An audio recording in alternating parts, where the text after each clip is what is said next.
Hey everyone, welcome to Locked On Lakers for Thursday. Brian Kamenetsky, Andy Kamenetsky, Anthony Davis takes the floor as a member of the Mavericks probably on Friday night. Plus, do the Lakers have a first quarter problem? All of that coming up next.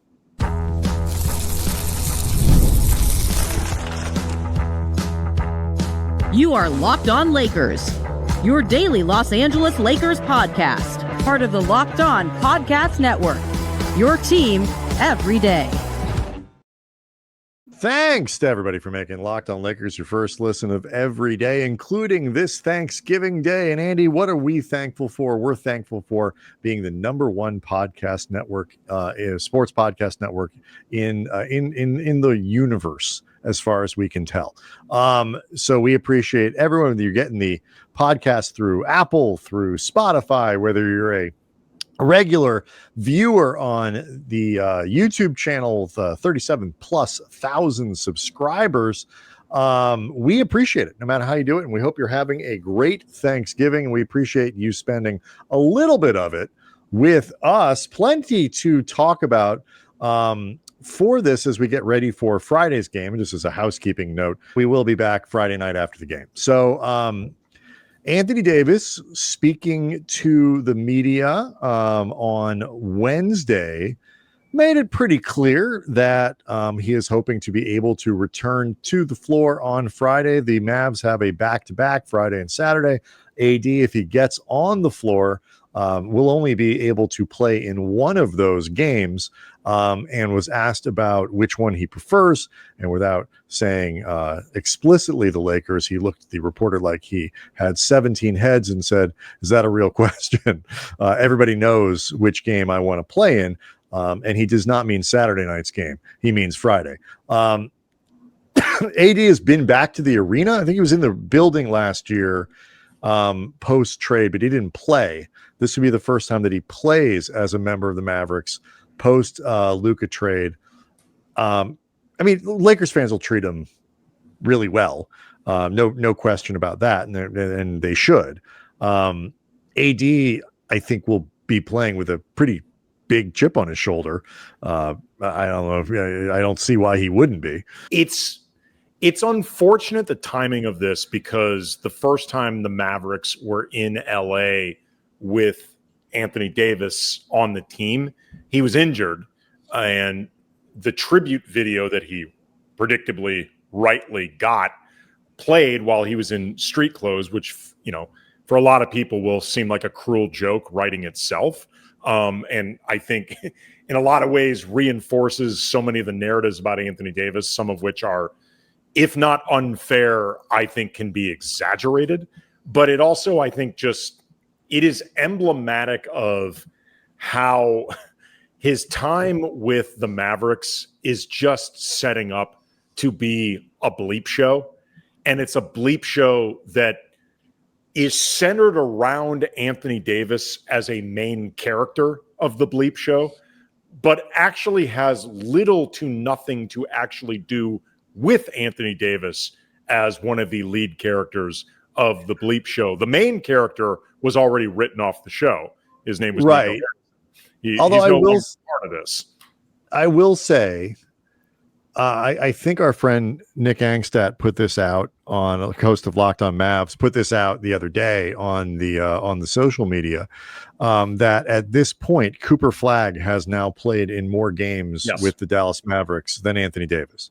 So while it's not AD didn't do anything wrong, but he has not been available for the Mavericks much at all. And in that sense, he is kind of a character in this. And like you said, you know, it's the joke that writes itself to some degree, but the fact that Anthony Davis isn't readily available for the Mavericks, and Luka Doncic, even missing a few games this year with the Lakers, has been playing at an MVP level, just reinforces why the vibe in Dallas is so bad. And by the way, AD may not be there that much longer. He's already back out on the market, and reportedly they're looking to shop him and all these other things.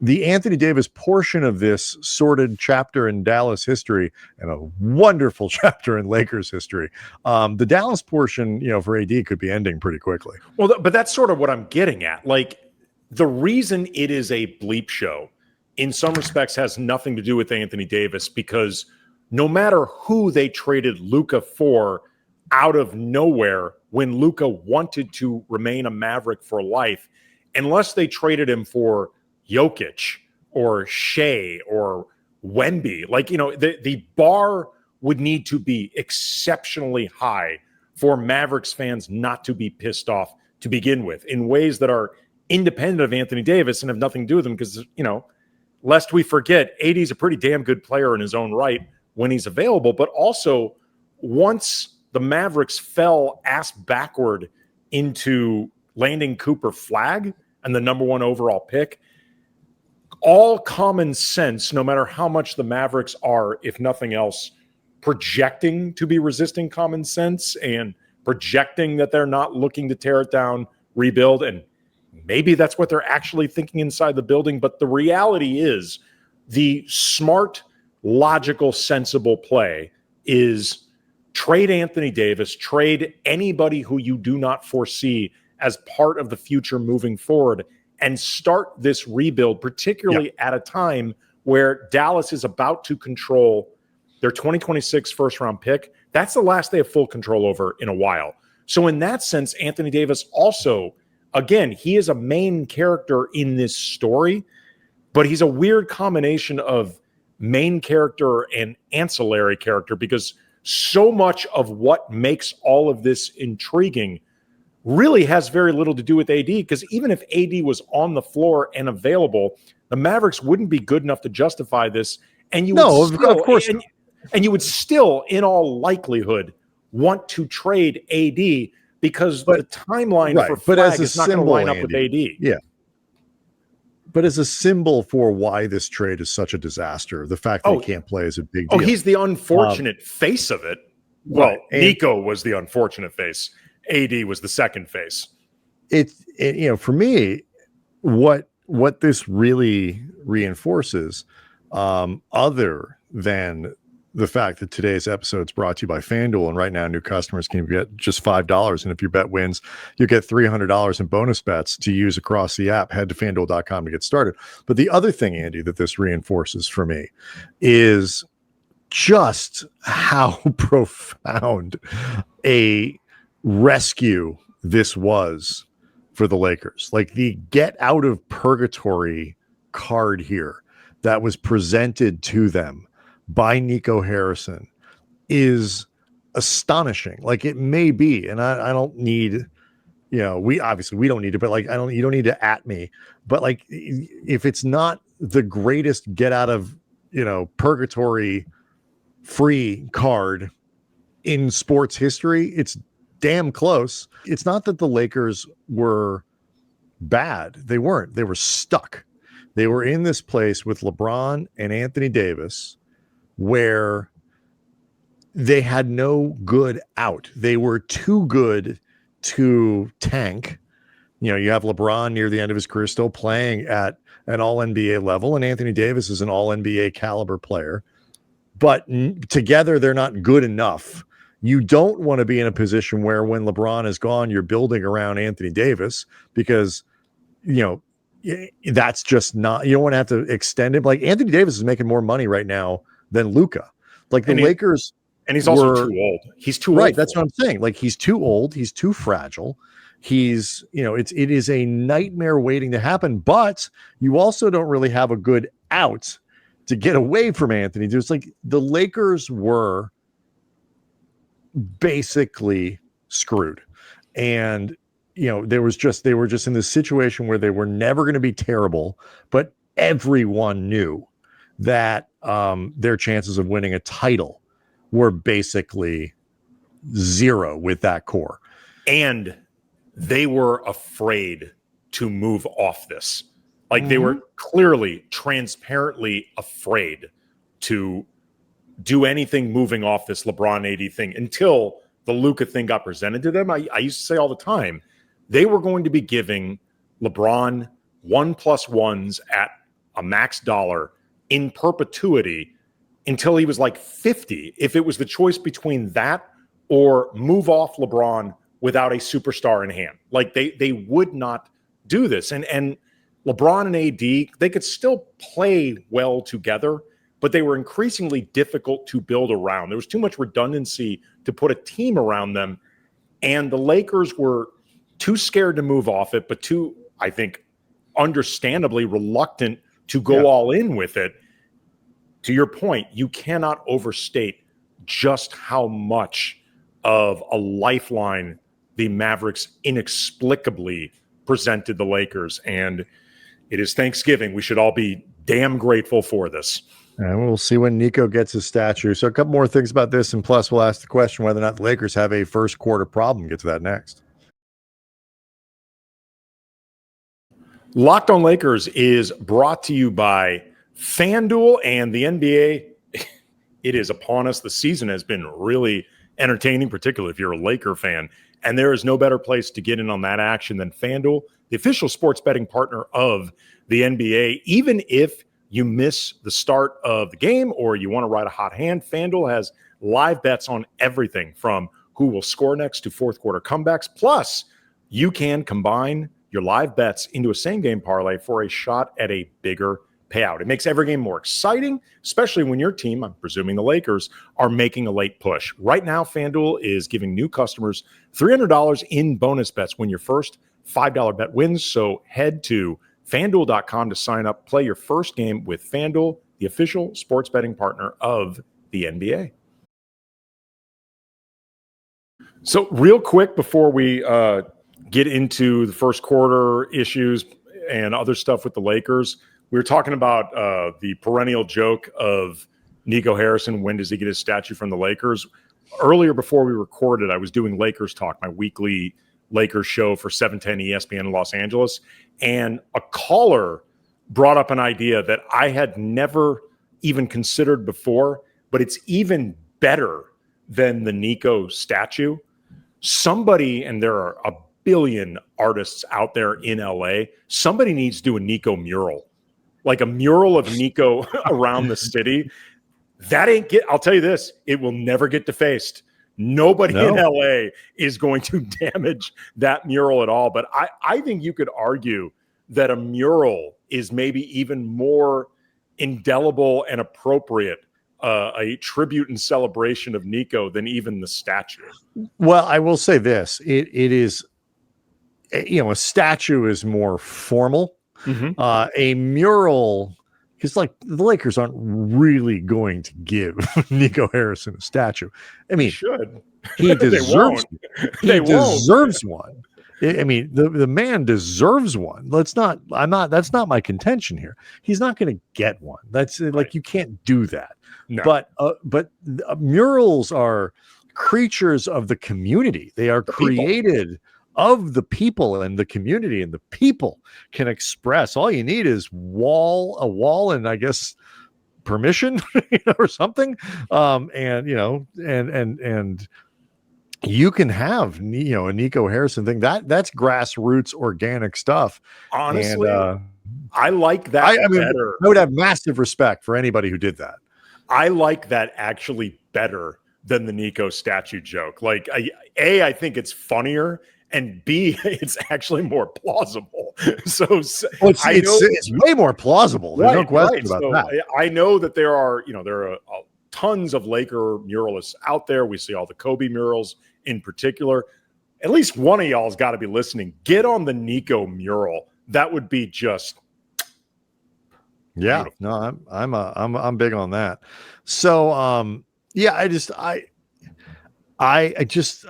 look at the trajectory. Now you look at, we don't need to get too deep into this, but Austin Reaves, for example, playing at an all-star caliber level right now. Like, if you look at his numbers, they are all-star numbers. I don't know if he's to make the all-star team.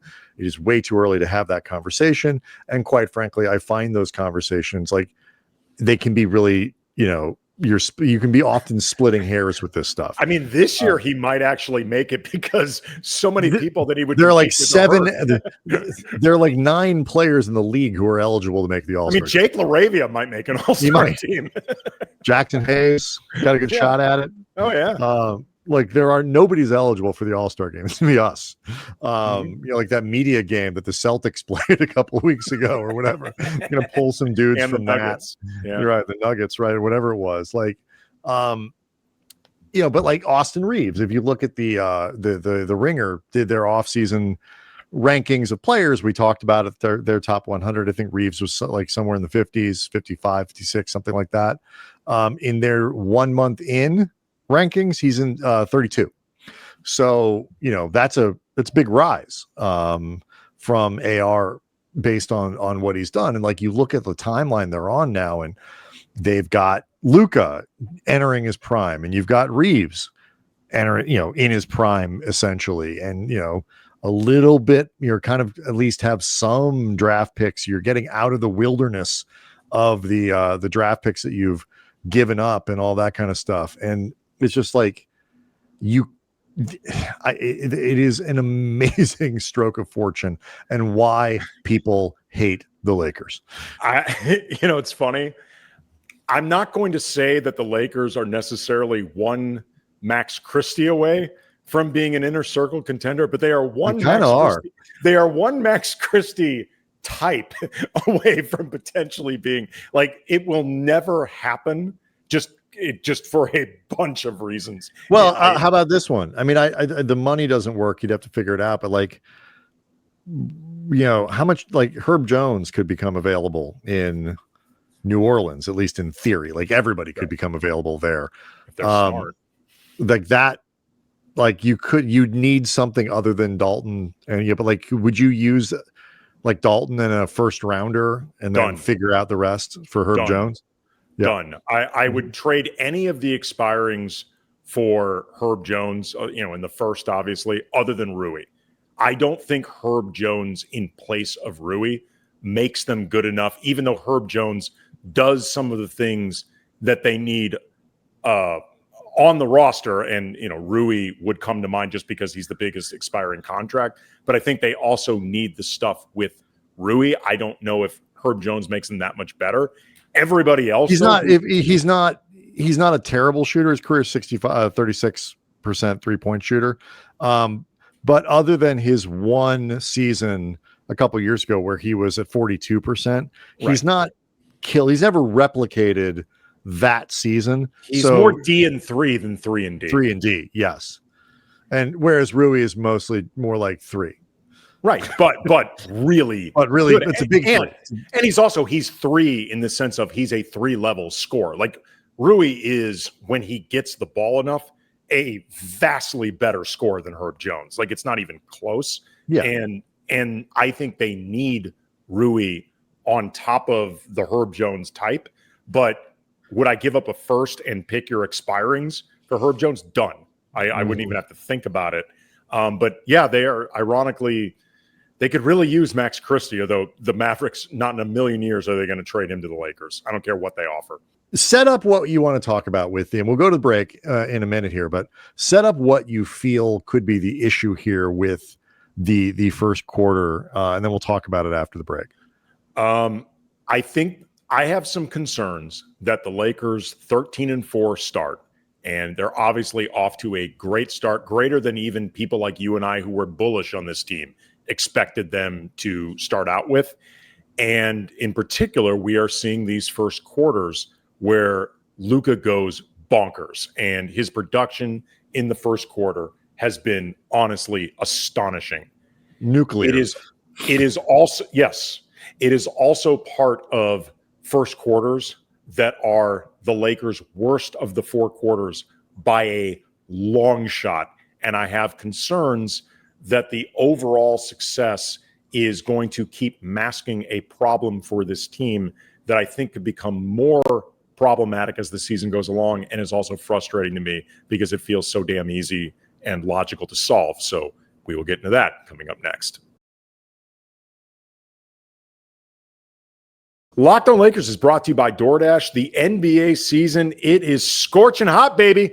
And DoorDash has found the perfect way to keep fans in their bag all season long. Whether you're watching for the highlights, your fantasy team, or just your favorite player, DoorDash makes every game night even better. DoorDash, the official on-demand delivery platform of the NBA, they're celebrating with something called the bag drop. Every time an NBA player scores 50 points in a game, DoorDash drops 50% off your order with Dash Pass the next day, and you're automatically entered for a chance to win the ultimate fan bag. We're talking player-inspired drip, exclusive gear, stuff you'll actually want. And you don't have to just order food. It's everything from snacks to headphones, ice, even socks, all delivered to you. So the next time someone goes off for 50, use the promo code NBA50 the next day to get 50% off on DoorDash with Dash Pass, plus your shot at the bag drop. Dash Pass members only 50% off up to $10 the next day after a 50-point game with promo code NBA50. Terms apply. No purchase necessary. Ends April 13th. Open to U.S. residents 21 or older. Visit DoorDashInYourBag.com for full details. DoorDash in your bag all season long. You know, the first quarter issue is a big one. The Lakers historically, like, third quarter has been the problem. Now we've seemed to have transferred it to the first quarter. It's been a highlight quarter for people watching Luka, but the results haven't always been great. There, in my mind, a few things kind of at play here, but you've obviously been sort of breaking down some numbers and looking at it. What are you seeing, and what do you think is at the core of it? That they can't defend anybody in the first quarter. The problem is not that they don't score, even if it's Luka doing the most damage. He is averaging thus far in first quarters 12.5 points a game on 47-37 splits. Like, that's really good. And when you have one guy putting up 12.5 points on average himself to start a quarter, like, that is a hell of a foundation that should put you in a pretty good place to, if not win every first quarter, to be a very competitive first quarter team. Of the four quarters in a game, the Lakers are not just worst in the first quarter. They are by far. It's the only one where they have a negative point differential, negative net, negative plus minus. Like, they are at their worst in the first quarter. Like, even against the Clippers in Tuesday's win, Luka had 24 points in the first quarter, and the Lakers lost that quarter, in part because James Harden did a pretty good job himself, but also they were not defending corner shooters, which I know there is some degree of, we're going to let Chris Dunn take these shots and take our chances. Fine. But John Collins was making those shots. They've not defended corner shooters all season. Mm-hmm. And some of this, I think, is obviously an attention to detail thing, whether you're talking about the corner shooting thing specifically or just, defense in general in first quarters. But some of it is a personnel thing. Their best two quarters are by far second and fourth quarters, when they start mixing in more defensive personnel, in particular Marcus Smart, who, regardless of how he plays offensively, the team has been, on balance, winning his minutes by a lot. Mm-hmm. And I think it is in large part because Marcus is doing something that few other people on this team can do, and that is very, very needed. And the reason I'm concerned that the overall success, and again, Luka's performances in the first, which are flat out breathtaking at times, I think it masks a potential issue that could become more problematic as the season wears along. The Lakers start playing better teams on a regular basis. But also, too, I just feel like there's no reason to continually start games in a hole. Like, to actually set up a rotation, set up a lineup where you are continually starting from a place of disadvantage. Like, a reason starting lineup matters is you are literally trying to get off in the most definitional way to a good start. And the Lakers are continually not doing that. And it's not getting in the way of wins, obviously. They're 13-4. But I do think it is often making games harder to win than they should be, because they're spending, I think, too much time digging themselves out of deficits unnecessarily.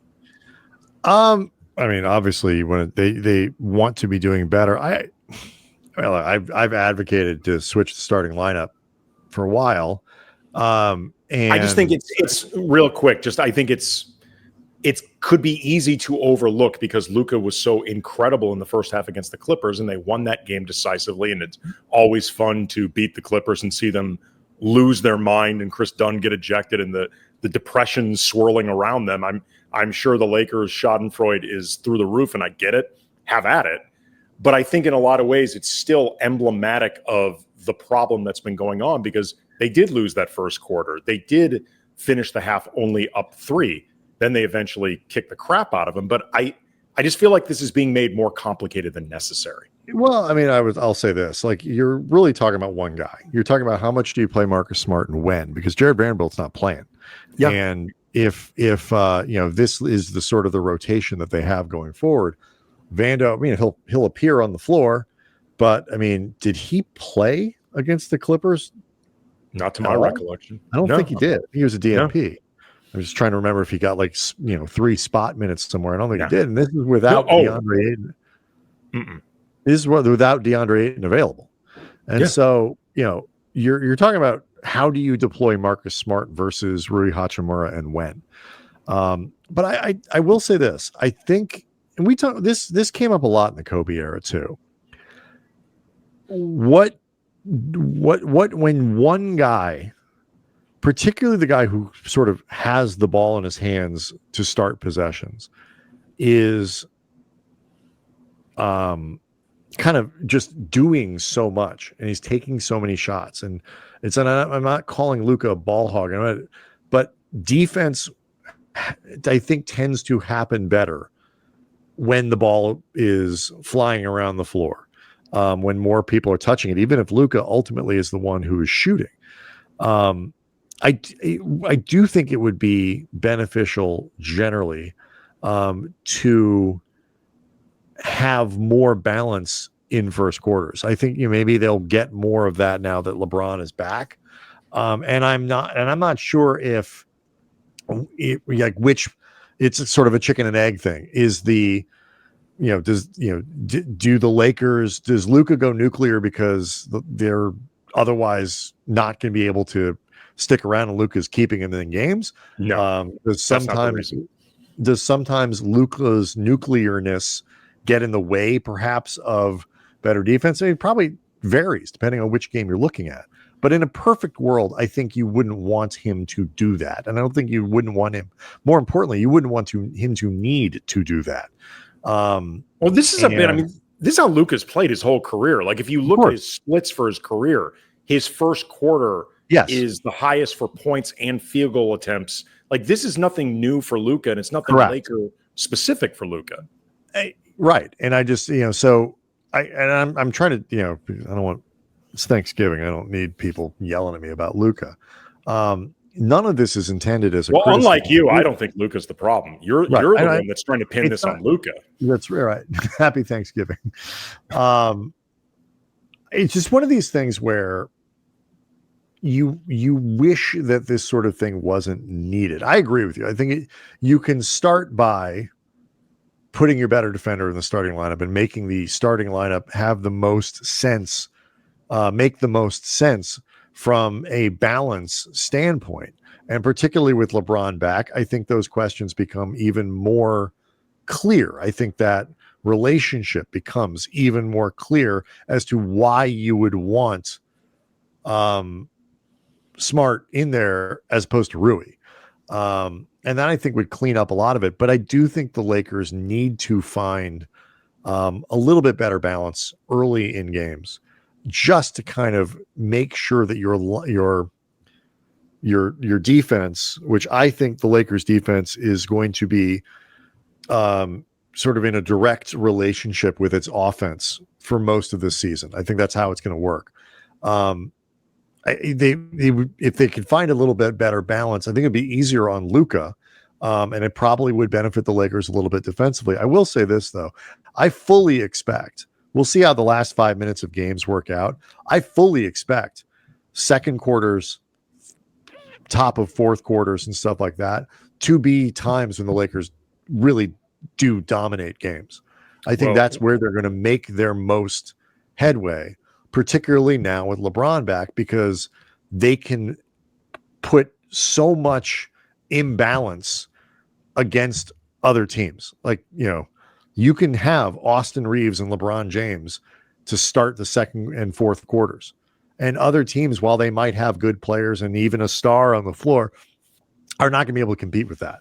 Like, Absolutely. the Lakers ought to be able to make those their best quarters. So, but if you can play either even or from a little bit ahead in the first, pour it on a little bit in the second, play even in third, push like they did at the beginning of the fourth quarter, and now you're closing with Luka and you're closing with those guys, it would be better. Like, some of this, though, to use our friend Max Kellerman's argument, it's like, it is a run. Like, wouldn't it be great if, like, the greatest players were even slightly greater? Well, sure, I guess. But, like, there are certain things that Luka does that are part of it. The step back threes, the heat checks, and things like these are what makes these guys who they are. And so I don't want to deprogram Luka from coming out and annihilating people early in games.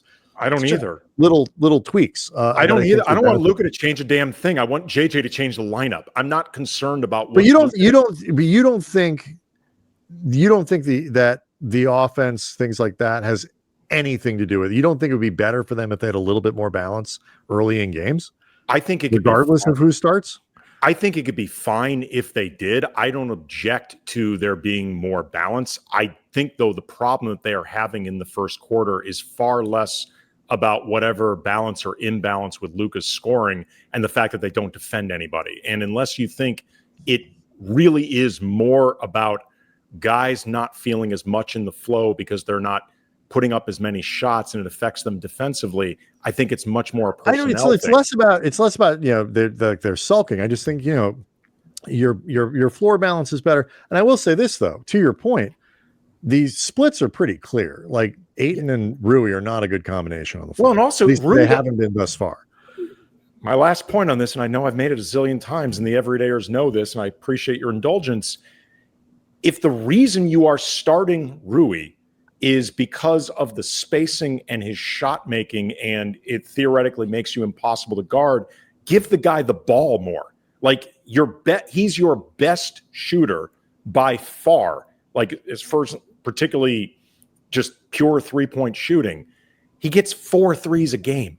Like, right now at this point, he is more of a spacing theoretical than like an actual threat to put up a shot. And that just feels like a waste of Rui. And I feel like you actually would get more from the guy if he was coming off the bench. I feel like at this point, the reason Rui's starting is because team's playing very well. Rui has played well. Rui's done what they've sort of asked him to do, and it's a small p politics and culture thing. And by the way, the vibes on this team are immaculate. They're awesome. They are. But they are. It is a real consideration to make sure that you're doing things in ways that preserve that. I get it. But I do think, but I was finished my thought. I don't think long term that Rui is going to stay the starter. I just don't. This is what I would say. I think vibes matter. I think culture matters. I think chemistry matters. I think Rui is a big part of the good chemistry. He is, by all accounts, popular in the locker room. I think he's liked within the organization. JJ likes him, all that stuff. This should not be seen as a demotion of Rui. It's about matching skill sets. But I would say this.